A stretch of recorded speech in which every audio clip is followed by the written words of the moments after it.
오늘이 설 명절입니다. 설을 맞이해서 새해 복 많이 받으시기 바라고요. 우리 옆에 분하고 좀 인사하도록 하겠습니다. 새해 복 많이 받으십시오. 새해 복 많이 받으십시오.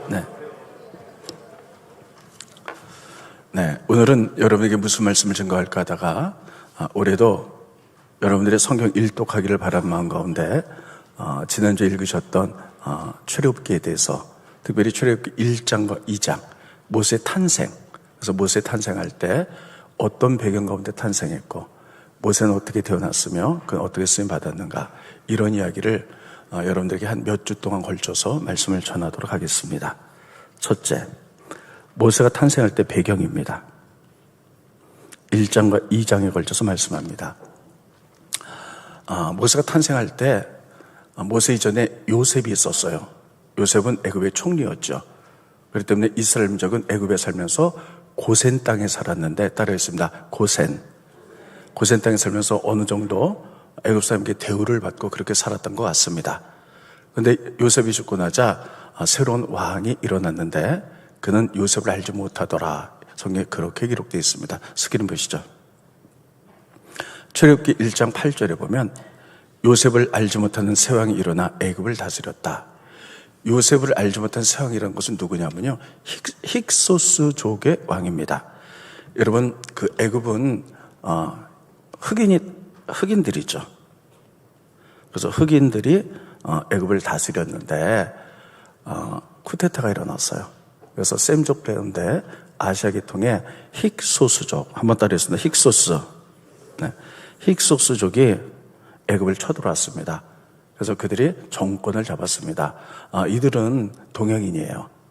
셈족이기 때문에. 그래서 우리 같은 이렇게 노란 피부를 가진 사람들이 왕권을 잡아서 동양인이 셈족이죠. 왕권을 잡았어요. 그러니까 이들은 요셉을 알지 못해요. 요셉을 알지 못하는 이들이 정권을 잡게 되니까 이스라엘 민족이 그때 요셉을 통해서 애굽에 내려와 400년 동안에 200만이 됐습니다. 그러니까 이 힉소스족의 왕이 두려운 거예요. 야, 우리보다 저렇게 이스라엘 사람들이 200만이 되고 저렇게 번성하니 자기들이 쿠데타를 일으켜서 왕권을 잡았기 때문에 이들이 쿠데타를 일으켜서 우리를 몰아내고 왕권을 잡으면 어떡하나, 또 상대편과 전쟁할 때에 그쪽 편에 서서 우리랑 같이 전쟁을 하면 어떡하나, 이런 두려움이 앞섰습니다. 그래서 그 왕이 굉장히 두려웠다. 그래서 저 이스라엘 사람들을 조금 약화시켜야 되겠다, 이렇게 생각합니다. 스크린 보시죠. 네. 출애굽기 1장 9절로 10절에 보면 힉소스 계통의 왕이 그가 그 백성에게 이르되 이 백성 이스라엘 자손이 우리보다 많고 강하도다. 넘겨주시고요. 자, 우리가 그들에게 대하여 지혜롭게 하자. 두렵건대, 자, 그 왕이 두려워했어요. 두렵건대 그 이스라엘 사람들이 더 많게 되면 전쟁이 일어날 때에 대적과 연합하여 우리와 싸우고 쿠데타를 일으켜서 이 땅에서 나갈까 하노라 하고 그 두려움이 있었어요. 그래서 이 왕이 어떻게 했느냐면, 어떻게 하면 이스라엘 사람들을 조금 인구를 줄일까 생각을 하다가 특별히 남자들에게 강제 노역을 시켰습니다. 그게 얼마나 힘든지. 노역을 시키면 남자들이 힘들어서 아이들을 생산하지 못할 것 같아서 그렇게 일을 시켰는데도 점점 이스라엘 민족이 번성해 나가는 거예요. 그래서 그 두려움 때문에 어떻게 하면 이스라엘 민족을 더 억압하고 인구를 줄일 수 있을까 생각하다가 이스라엘의 산파를 둘을 부릅니다. 그리고 이렇게 얘기합니다. 이제 너희들은 이스라엘 여인들이 아기를 낳을 때 얼른 가라. 그래서 아기를 태어날 때 여기 와서 여자이면 살리고 남자이면 죽여라, 이렇게 얘기합니다. 그런데 여러분, 이 특별히 산파들도 하나님을 두려워했다는 거예요. 두 가지 두려움이 나옵니다. 그래서 스크린 보시죠. 그러나 산파들이 하나님을 두려워했다는 거예요. 그래서 본문에는 두 가지 두려움이 나옵니다. 조금 이따 설명합니다. 왕의 명령을 어기고 남자 아기들 살린 자. 자, 아기를 받았는데 남자는 죽여야 되잖아요. 근데 살렸어요. 그런데 이스라엘 사람들이 점점 번성하고 남자 아기들 살아나니까 왕이 가서 물어봅니다. 아니, 왜 왕명을 어기고 이스라엘 남자를 살려드냐 그랬더니 산파들이 지혜롭게 대답하죠. 이스라엘 사람들은 건강해서 아기를 낳는다는 소문을 듣고 아기를 받으러 가면 벌써 아들이고 딸이고 나가지고 엄마들이 가슴에 안고 있는데 어떻게 죽입니까? 애굽 여인들은 일을 안 해서 연약하기 때문에 아기를 낳는데 시간이 많이 걸리지만 이스라엘 여인들은 빨리빨리 나서 이렇게 할 수 없었습니다. 이렇게 얘기해서 여러분 아이들이 살아나요. 여러분 이것을 보면서 우리들은 두 가지를 느낄 수가 있습니다. 오늘 그 당시에 모세가 태어날 때의 배경을 보면 왕이 두려웠어요. 무엇이 두려웠냐면 사람들이 두려웠어요. 이스라엘 사람이 점점 많아질까 봐 두려웠다는 거예요. 두 번째 두려움은 산파들이에요. 산파들은 두려웠는데 누가 두려웠냐면 하나님이 두려웠어요. 그래서 왕의 명령을 어기고 아이들을 살려줍니다. 그 결과 어떻게 되는가? 스크린 보시죠. 하나님이 그 산파들에게 하나님을 두려워하는 산파들에게 은혜를 베푸시니 그 백성이 번성하고 매우 강해지니라. 그 산파들은 하나님을 경외했으므로, 경외했다는 건 두려워서 경외했으므로 하나님이 그들의 집안을 흥왕하게 하셨더라. 자, 21절 다 같이 읽겠습니다. 시작. 그 산파들은 하나님을 경외했으므로 하나님이 그들의 집안을 흥왕하게 하신지라. 이런 본 말씀 보면 두 가지 두려움이 나와요. 하나는 왕의 두려움이에요. 왕은 절대 권력을 가졌어요. 그 당시 애굽 왕은 앱설런트 파워, 절대적인 권력을 가져서 왕이 죽여라 그러면 죽이고요, 살려라 그러면 살릴 만큼의 대단한. 근데 그는 두려웠어요. 무엇이 두려워요? 사람이 두려웠어요. 그 당시 애굽에서 일어나는 여러 가지 환경들이 두려웠어요. 반면에 산파들은 누구를 두려워했냐? 하나님을 두려워했어요. 여러분, 이것을 보면 왕은 절대 권력을 가졌어요. 그리고 산파들은 그 당시에 애굽에서 곁에서 빌붙어 사는 이스라엘의 여인들 가운데 산파, 여러분 상대가 안 되죠. 한 사람은 절대 권력을 가졌고 두 여인들 아주 비천한 여인들이에요. 그런데 두 사람들의 경쟁 가운데 게임이 안 돼요. 여러분, 산파들이 이겼다는 거예요. 하나님을 두려웠기 때문에. 그래서 하나님은 그 왕의 그 계획들이 무산되고 산파들이 가족이 놀랍게 축복을 받고 이스라엘 민족도 번성했다. 성경이 그렇게 기록하고 있습니다. 그러면 오늘 본 말씀을 통해서 하나님 첫 번째 주신 교훈을 보겠습니다. 우리들은 이 시대에 정말 많은 두려움 속에 살아가요. 많은 사람들이 미래에 대한 불투명함, 미래가 어떻게 될까? 경제가 어렵다는데 내가 혹시 회사에서 이렇게 명퇴를 당하진 않을까? 또 물질에 대한 두려움, 또 사람들이 너무나 악해지기 때문에 관계 속의 두려움, 또 우리 자녀들이 잘 자랄 수 있을까? 뭐 이런 여러 가지 두려움 속에 있어요. 그때 여러분, 여러분들을 누구를 두려워하십니까? 사람들을 두려워하십니까? 나에게 주는 환경을 두려워하십니까? 아니면 이런 모든 것들을 역사하시는 하나님을 두려워하십니까? 누구를 두려워하느냐에 따라서 우리의 삶이 달라질 수 있다는 거예요. 여러분, 하나님을 두려워하는 여러분과 제가 되기를 예수님의 이름으로 축원드리겠습니다. 여기 보면 산파들이 하나님을 두려웠을 때 하나님이 승리하게 만드셨고, 그리고 그 산파들을 아주 흥왕하게 하셨다는 거예요. 그 하나님은 지금도 동일하게 살아계셔서 우리의 믿음을 보시고 하나님을 경외하는 자에게 때로는 사람과의 관계가 두렵고 주어진 환경이 두려울 때 그것을 바라보는 것이 아니라 그 속에서 역사하신 하나님, 그 위대함을 바라보기 때문에 우리를 승리케 하실 줄로 믿습니다. 성경에 보면 이런 두려움 가운데 하나님을 경외하는 자에게는 그 하나님이 더하여 주시고 축복하여 주셨어요. 여러분 잘 아는 대로 12명의 정탐꾼 이야기 잘 아시죠? 이스라엘 민족이 애굽을 나와서 광야를 지나갈 때 가데스 바네아라는 곳에 이르게 되었습니다. 근데 그들이 궁금한 거예요. 가나안 땅이 어떻게 생겼냐. 그래서 12명의 정탐꾼을 보냈죠. 근데 10명의 정탐꾼이어서 이렇게 얘기합니다. 우리가 그 땅에 가봤더니 하나님 주신 정말 좋은 땅입니다. 젖과 꿀이 흐르고요. 그런데 그 땅에는 안악조선이 살고 있어요. 그들은 거인이에요. 거기에 비하면 우리는 메뚜기 같고 그들은 요새 속에 살고 있고 최신식 무기를 갖고 있어요. 그러니까 우리는 그 땅에 들어 전쟁은 다 죽게 생겼습니다. 라고 그렇게 보고를 하죠. 그들이 누구를 두려웠습니까? 그 땅의 사람들과 환경들을 두려워했어요. 그러니까 사람들이 그 이야기를 듣고 전부 다 모세야, 우리를 죽일 곳이 없어 이곳으로 데리고 왔느냐? 애굽으로 돌아가자 하고 통곡하고 울지요. 그때 여호수아와 갈렙이 따르했습니다. 여호수아, 갈렙 두 사람이 이렇게 얘기합니다. 아닙니다, 여러분. 우리도 그 땅에 가봤습니다. 역시 젖과 꿀이 흐르는 땅이고, 그리고 안악자손이 살고 있고, 그들은 요새에 살고 있고 최신식 무기를 갖고 있지만, 그러나 우리에겐 하나님이 계십니다. 그랬습니다. 그러나 우리에겐 하나님이 계십니다. 하나님을 경외하는 거예요. 아무리 그들이 장대하고 요새고, 그리고 그들이 최신식 무기를 갖고 있다 할지라도 우리는 하나님이 계시다는 거예요. 그들 가운데 역사하신 주님이 계시다는 거예요. 그러므로 그들은 우리의 밥입니다. 이렇게 얘기를 하죠. 그랬을 때 여러분, 사람들은 전부 다 멸망의 보고, 부정적인 이런 보고를 여러분 그들이 따라갔어요. 그래서 그들은 하나님의 축복을 누리지 못하고 약속은 받았어요. 가나안 땅에.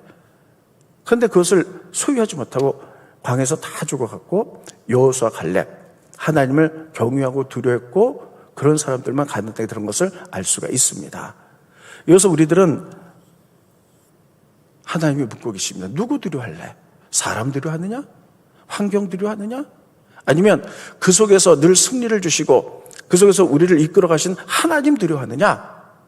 여러분, 하나님을 두려워하시기를 예수님 이름으로 축원드리겠습니다. 그래서 성경의 시편에 이렇게 말하고 있어요. 스크린 보시죠. 56편 4절에 보면 내가 하나님을 의지하고 말씀을 찬송할지라. 내가 하나님을 의지하겠다는 거예요. 하나님 두려워하겠다는 거예요. 내가 하나님을 의지했은즉 사람을 두려워하지 않으리니 혈육을 가진 사람이 내게 어찌하겠는가? 내가 하나님 두려워하니 사람이 나야 어떻게 할 수가 없다는 거예요. 그래서 하나님 두려워하겠다는 거예요. 우리 다 같이 한번 읽어봅니다. 시작. 내가 하나님을 의지하고 말씀을 찬송할지라. 내가 하나님을 의지하였은즉 두려워하지 아니하리니 혈육을 가진 사람이 내게 어찌하리까? 내가 하나님을 의지하였사오니 환경을 두려워하지 않겠다. 사람 두려워하지 않겠다. 그들이 나를 어떻게 하겠는가? 하늘 나를 붙들고 계신데. 여러분, 우리가 두려워하는 상대가 있고 두려운 환경이 있을 때 그 속에서 일하신 하나님 바라보시기를 예수님 이름으로 축원드리겠습니다. 그 하나님 우리를 승리의 길로 이끌어 가실 줄을 믿습니다. 그래서 하나님을 경외하고 두려워하는 자에게 하나님 항상 이렇게 왕성케 하고 축복 주시고 잘되게 하신 역사를 기억하시고, 우리가 첫 번째 주는 교훈은 하나님을 두려워하자. 그랬습니다. 하나님을 두려워하자. 네. 이것을 우리에게 말씀하고 계세요. 두 번째, 그때 모세가 태어납니다. 그러니까 왕이 산파에게 지령을 내렸는데 그게 실패로 돌아가자 이제 국법으로 정해요. 이스라엘 사람들은 애기가 태어날 때 여자가 태어나면 살리고 남자들은 날강에 버려라, 이렇게 말합니다. 그때 모세가 태어나요. 그런데 이 모세가 태어나자 그의 어머니 요게벳이 모세를 보는데 그 아름다움을 보고, 아름답다는 얘기는 뭐냐면 그 안에 하나님의 형상이 있음을 보고, 이게 하나님이 주신 선물을 내가 어떻게 버릴 수 있겠는가 생각해가지고 몰래 집에서 기릅니다. 여러분, 아이를 낳아보셨겠지만 아이가 태어나서 한 100일까지는요 먹고 자고 그래요. 근데 100일이 좀 지나고 나면요 이제 막 놀기도 하고 마음에 안 들면 울기도 하고 땡깡도 쓰고 그렇죠. 그런데 이렇게 되니까 이제 아기를 들키게 되면 가족들이 몰살당할까 봐 그 어머니 요게벳이 결국은 할 수 없어서 모세를 날강에 버리는데, 어떻게 버리냐면 여러분, 갈대를 가지고 상자를 만들어요. 근데 갈대 상자 이렇게 만들면 여기 얼기설기 구멍이 있으니까 물이 들어오면 바로 죽잖아요. 그래서 물이 들어오지 못해도 갈대 상자에다가 역청을 발라요. 그래서 물이 들어오지 못하도록. 스크린 보십니다. 출애굽기 2장 3절에 보면 더 숨길 수 없게 되매 그를 위하여, 모세를 위하여 갈대 상자를 가져다가 역청과 나무진을 칠하고 아기를 거기 담아 나일 강가 갈대사에 둬요. 그러니까 이제 그 아이가 이렇게 떠내려가죠. 만약에 역청을 바르지 않았다면 어떻게 됐을까요? 바로 날강에 뛰면 그 얼기설기 엮은 갈대 상자 안으로 물이 막 들어가서 아이가 금세 죽었을 거예요. 근데 역청을 바르니까 물이 안 들어가죠. 그래서 막 떠내려가다가 나일강 하류에서 바로의 딸 공주가 목욕하다가 그 아이를 발견하고 자기가 길러서 애굽의 왕자로 자라게 됩니다. 그러면 여러분, 모세가 살 수 있었던 비결은 무엇일까요? 바로 갈대 상자에다가 역청을 발랐기 때문이에요. 그렇습니다. 역청. 역청이란 말은 히브리 말로 카파르란 말이에요. 카파르란 뜻은 첫째, 카파르. 역청이란 뜻도 있지만요, 두 번째는 피란 뜻도 있어요. 여러분, 여기서 물이라는 건, 애굽물이라는 건 세상을 의미합니다. 근데 우리가 예수의 피로 구원받은 줄 믿으시기 바랍니다. 그러나 우리가 구원받은 다음에 어떻게 살 것인가? 여러분, 단순히 나는 예수 믿고 구원받아서 난 천국 갈 수 있어, 이걸로 끝내서는 안 된다는 거예요. 내가 구원받았으면 나를 향하신 하나님의 뜻과 계획, 비전들을 향해서 나가서 세상을 변화시키고 세상을 구원해야 될 의무가 우리들에게 있습니다. 그런데 우리들이, 많은 사람들이 주일날 예배는 드려요. 그런데 세상 속에 나가면 말씀의 가치관대로 서서 세상을 변화시키고 세상에 영향을 끼쳐야 되는데 전부 다 세상의 영향력을 받아가지고 믿음이 넘어지고 쓰러지고 흔들리고, 그러다 주일날 오면 또 그냥 예배드리고 또 세상에 나가서 그 세상 뜻대로 살다가 세속화돼갖고 이런 경우가 너무 많이 있다는 것이에요. 그래서 우리가 구원받았으면 세상의 말씀의 가치관들이 들어오지 못하도록 우리 영과 육과 혼에 예수의 피로 바르시기를 예수의 이름으로 축원드리겠습니다. 따르겠습니다. 예수의 피로 바르자. 세상 것들이, 세상의 가치관들이 들어오지 못하도록 이렇게 바를 때 우리가 세상의 영향력을 받지 않고 세상의 영향력을 끼치는 사람들, 세상을 바꾼 사람들이 될 수 있음을 성경은 우리에게 가르쳐주고 있습니다. 여러분, 이 비결은 뭐냐면, 예수의 피로 바른다는 것은 뭐냐면, 다 구원받았으면 따르겠습니다. 말씀의 가치관 정말 중요해요. 내가 어떤 가치관을 갖느냐, 이대로 사람들 움직이거든요. 그래서 여러분, 말씀의 가치관을 갖는 첫 번째 것은 뭐냐면 따르겠습니다. 생각. 머릿속의 생각은요, 영적 전쟁터 1번지예요. 무슨 생각하느냐가 너무너무 중요해요. 우리가 삶을 사는 동안에 무수한 생각들이 지나갔잖아요. 하나님의 말씀의 생각, 세상 생각, 마귀가 준 더러운 생각, 음란한 생각, 악한 생각, 세상적인 생각이 막 지나가요. 그때 우리가 어떤 말씀을 붙드느냐, 생각하냐가 굉장히 중요합니다. 저 여러분들에게 이런 말씀 많이 드렸죠? 새들이 우리 머리로 막 날아가요. 그럼 우리가 어떻게 할 수가 없어요, 새들이 날아가는 거. 근데 새들이 딱 내 머리에 앉아가지고 둥지를 트는 거는 내 책임이에요. 새들이 내 머리에 앉아서 둥지 틀면 못 틀게 하면 되잖아요. 그럼 못 틀어요. 근데 둥지를 틀었다, 이건 내 책임이에요. 마찬가지로 여러분, 우리 머릿속에 월요일부터 우리가 토요일까지 무수한 생각들이 지나가요. 어떤 상황을 봤을 때 하나님의 저렇게 하라고 말씀의 생각, 세상의 생각, 욕망의 생각, 사단이 준 생각, 악한 생각 막 지나가요. 이건 어떻게 할 수가 없어요. 그런데 악한 생각, 죄된 생각, 이런 더러운 생각들이 내 안에 들어와서 내 안에 있게 하는 것은 내 책임이에요. 그런 것들은 다 걸러내셔야 돼요. 여러분, 요즘 사람들이 커피 많이 먹죠? 커피를 먹으면 이렇게 컵이 있고요, 깔때기를 이렇게 해요. 그리고 커피 가루를 이렇게 넣은 다음에 물을, 이렇게 뜨거운 물을 넣으면요, 커피 물에 떨어지면 요거 마시고 요 찌꺼기는 버리는 것이죠. 이거랑 같이 먹는 사람은 없어요, 찌꺼기랑. 마찬가지로 우리들이 월요일부터 토요일까지 살 때에 여러분, 이렇게 말씀에 이렇게 걸르는 망을 놔야 돼요. 무비판적으로 받아들여서는 안 돼요. 많은 사람이 유튜브가 발달해서 전부 다 지하철 타고 어딜 가도 전부 다 그거 보고 있어요. 여러분, 거기 보면 세상적인 생각들이 다 들어오는 거예요.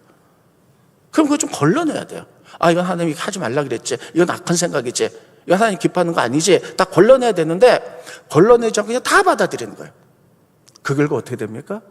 사람은 무슨 생각을 하느냐가 생각이 들어와요. 그 생각이 자리를 잡아요. 자꾸만 고이게 되면요, 이거 이렇게 하면 안 되는데, 이렇게 하면 안 되잖아. 근데 그 생각이 자꾸만 자리를 잡게 되면요, 이게 나의 가치관이 돼요. 사람은 자기 가치관대로 움직여요. 내가 옳다고 생각하는 대로 움직여요. 그럼 그것이 우리의 삶이 되고요, 그 삶을 반복하다 보면 그게 우리의 인생이 되는 거예요. 어떤 사람은 악하게 살고, 어떤 사람은 음란하게 살고, 어떤 사람은 거룩하게 살고, 다 다른 거예요. 시작은 내가 무엇을 생각하느냐, 그리고 어떤 생각이 지나갈 때 그것을 잡느냐, 이것입니다.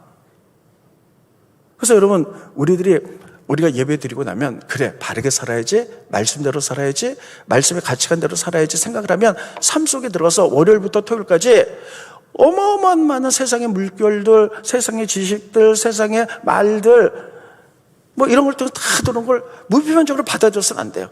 생각의 깔때기를 탁 두고, 아, 이건 하나님 기뻐하는 거지, 받아들이고, 아닌 건 거부하고. 이래야지 우리들이 정말 하나님의 사람으로서 세상에 영향을 끼치는 사람이 될 수 있을 줄 믿습니다. 그래서 빌립보에서 보면요, 이렇게 말하고 있어요. 스크린 보십니다. 빌립보서 4장 8절에 보면요, 이런 거를 받아들이라는 거예요. 참으로 형제들아, 무엇이든지 참된 것은 받아들여. 근데 거짓된 것은 다 거부해버려요. 무엇이든지 경건한 것, 무엇이 옳은 것은 다 받아들여야 돼요. 정결한 것, 사랑받을 만한 것, 칭찬받을 만한 것, 덕스러운 것, 이런 것은 다 이런 것들을 생각하라는 거예요. 이런 것들은 받아들이라는 거예요. 근데 그런 거 아닌 것, 하나님 기뻐하지 않는 것, 이런 깔때기로, 생각의 깔때기로 다 걸러버리라는 거예요. 이게 여러분 갈대 상자에 여러분 역청을 바르는 것인 줄 믿으시기 바랍니다. 그래서 우리가 삶 속에 세상에 살 때에 세상의 가치관들이 들어오지 못해요. 세상의 유혹들이 들어오지 못해서 우리가 세상의 영향을 받지 않고 세상의 영향을 끼치는 하나님의 사람으로 살아가게 될 줄로 믿습니다. 두 번째 주신 교훈이 바로 그것이에요. 그럼 이렇게 하기 위해서 세상의 깔때기를 갖기 위해서 우리가 해야 될 게 뭐냐? 바로 그것은 하나님 말씀을 마음에 새기라는 거예요. 따르겠습니다. 하나님 말씀을 마음에 새기자. 여러분, 한번 새겨진 거는 지워지가 않아요. 우리가 이렇게 산에 가보면 지금은 아니지만 옛날에는요, 이렇게 바위에다가 어떤 사람이 자기 이름을 막 새겨놔요. 그래서 10년 지나도 그거 안 없어져요. 새기는 건 없어지잖아요. 그래서 하나님 말씀을 그냥 주일날 듣고 그냥 흘려보는 것이 아니라 말씀을 새기라는 거예요. 스크린 보시죠. 신명기 6장 5절로 9절에 보면 너는 마음 다하고 뜻을 다하고 힘을 다하여 내 하나님 여호와를 사랑하는 것, 이 말씀을 너는 마음에 새기고, 따르겠습니다. 이 말씀을 너는 마음에 새겨라. 네, 신명기 6장 5절부터 PPT 여기까지만 볼게요. 네, 마음에 새기라는 거예요. 말씀을 마음에 새겨서 말씀의 가치관대로 굳건하게 써서, 이게 크리스찬이에요. 세상에 나가서 잘못된 생각, 세상에 막 여러 가지 지식의 홍수 속에 있을 때 다 받아들이지 말고 생각하는 거예요. 걸르는 거예요. 이게 예수의 보혈로 바르는 겁니다. 이럴 때 여러분 날강에 빠지지 않고 세상에 빠지지 않고 우리가 세상을 구원하는 모세같이 쓰임받는 여러분과 될 줄로 믿습니다. 이게 하나님이 두 번째 주신 교훈입니다. 그럼 세 번째, 하나님이 시대별로 여러분 쓰는 사람의 역할이 다 달라요. 보겠습니다. 요셉이 있었고 모세가 있었고 여호수아가 있죠. 똑같이 하나님께 부름받은 사람이에요. 근데 시대별로 이 사람들이 하나님께 쓰임받은 게 달랐어요. 요셉은 이스라엘 민족이 70명밖에 되지 않았을 때 그를, 이스라엘 민족을 하나님 민족으로 만들기 위해서 가장 살기 좋은 애굽으로 가서 이스라엘 민족을 400년 동안에 200만의 민족으로 만들었어요. 그때 쓰임받은 사람이 요셉이에요.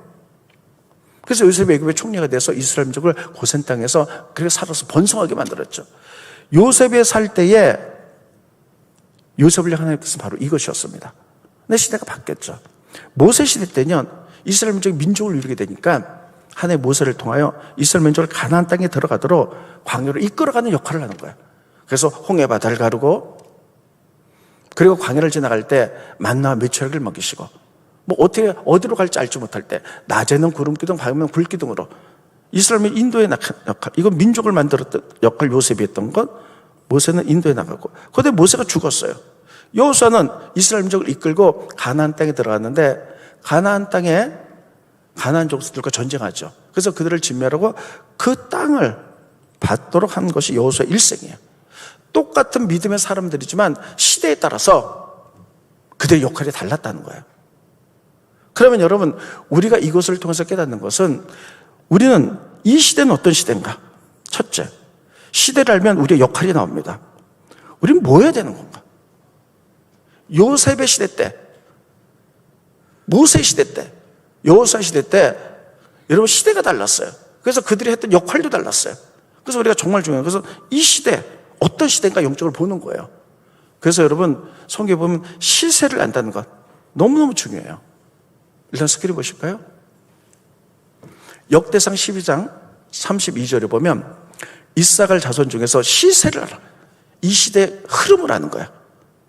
그래서 이스라엘이 마땅히 행할 것을 아는 우두머리가 이사갈 집회는 200명인데 그들은 모든 형제를 통솔하는 자로서 시세를 알았어. 이 얘기는 뭐냐면 이들 시대 때 사울 왕이 있었고 다윗이 그 다음에 왕이 됐어요. 근데 사울은 왕이 됐는데 다윗이 자기를 쫓아내고 왕이 될까 봐요. 나라를 돌보지 않고 다윗만 죽이려고 했어요. 그러니까 나라가 막 파탄 직전에 어려움이 생겼죠. 그래서 하나님 사울을 죽이셨어요. 그리고 다윗이 왕이 됐을 때 그들은 영적인 시대 흐름을 알았어요. 우리가 사울 편에 설 건가 다윗 편에 설 건가. 하나님이 다윗을 통해서 공의를 이루려고 하는구나.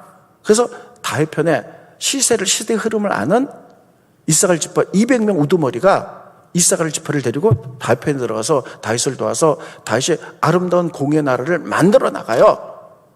시대적인 흐름을 아는 것. 그래야지 내가 뭘 하는지를 알 수 있죠. 마찬가지로 여러분 지금은 뭐 하는 시대인가? 지금 어떤 시대인가? 앞으로 어떤 시대가 도래될 것인가? 거기에 대해서 우리가 어떻게 쓰임받아야 되는가? 이것을 하는 것은 너무너무 중요합니다. 3년 동안에 코로나가 왔어요. 코로나 이전 세상과 이후의 세상은 너무 많이 다릅니다. 너무 많은 것들이 변했어요. 많은 학자들 또 많은 기도하는 많은 영적인 분들이 이렇게 얘기합니다. 하나님이 코로나를 왜 허락했는가?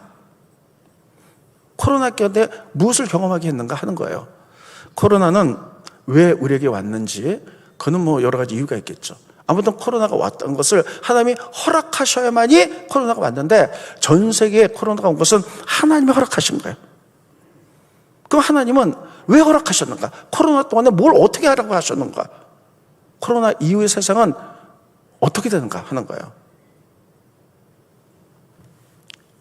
코로나 이후로 많은 영적인 사람들이 이야기합니다. 세상이 너무나 급격하게 변하고 이젠 악이 급속하게 올 것이다. 2023년부터는 영적으로 굉장히 힘든 세상이 될 것이다. 다 이렇게 얘기를 해요. 그게 뭐냐면 주님이 다시 오실 재림 때가 가까웠다는 거예요. 그러면 여러분 코로나를 허락하신 하나님 왜 코로나를 허락했을까 하는 거예요. 이 기간 동안에 우리의 잘 들으세요. 믿음의 민낯이 다 드러났어요. 이 얘기는 뭐냐면 어떤 사람은 이 가운데 믿음을 지키는 사람이 있었고 어떤 사람은 나태해져가지고 믿음이 무너지고 넘어진 사람도 있었고 정말 다양한 형태로 나타났습니다. 이것은 바로 성경에 나오는 마지막 때 예수님의 키질이에요. 키질이라고 얘기합니다. 이런 마지막 때 예수님이 키질한다 그랬죠. 키질하면 알곡은 알곡대로 모이고 쭉정은 쭉정이 다 날아가 버립니다. 이게 예수님이 마지막 때 하신 일이에요. 코로나의 3년 하나님 허락하셔서 코로나가 왔을 때 믿음의 사람들의 모습들이 키질하는 것처럼 알곡은 알곡처럼 좀 기도하고 정말 말씀대로 매달리고 이렇게 살았는가 하면 많은 사람들이 넘어지고 쓰러지고 나태해지고 믿음이 흔들리고 이렇게 두 부류로 알곡과 쭉정이로 나뉘었다는 거예요. 하나님이 키질한 시대였다는 거예요. 그러면 코로나 이후로 이제 정말 악하고 주님 오실 날이 점점 가까운 이때에 하나님 왜 알곡들을 만드셨을까? 이걸 통해 훈련하여 마지막 때 하나님 나라를 위하여 이들이 쓰임받기 위해서요. 여러분들이 알곡 되시기를 예수님 이름으로 축원드리겠습니다. 그래서 하나님은 이 알곡들에게 마지막 때 뭐라고 말했냐? 요엘서에 마지막 때에 내 남종과 여종에게 성령을 물붓듯이 부어주시겠다는 거예요. 성경 보겠습니다. 여기까지 얘기하는데요.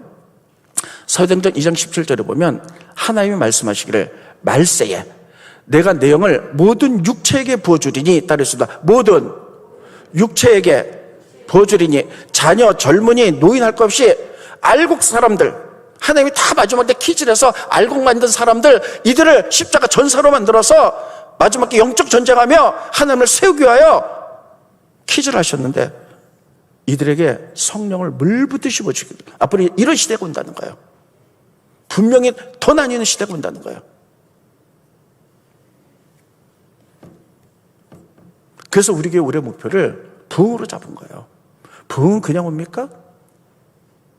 성령께서 기름 부으셔야 되죠. 그래서 우리가 그래서 기도하는 거예요. 우리 교회 성령 충만 주십시오. 그래서 기름 부어 주십시오. 우리가 알곡되기 원합니다. 앞으로 코로나 당분간 더 되겠지만 이때 우리 놓쳐서는 안 돼요.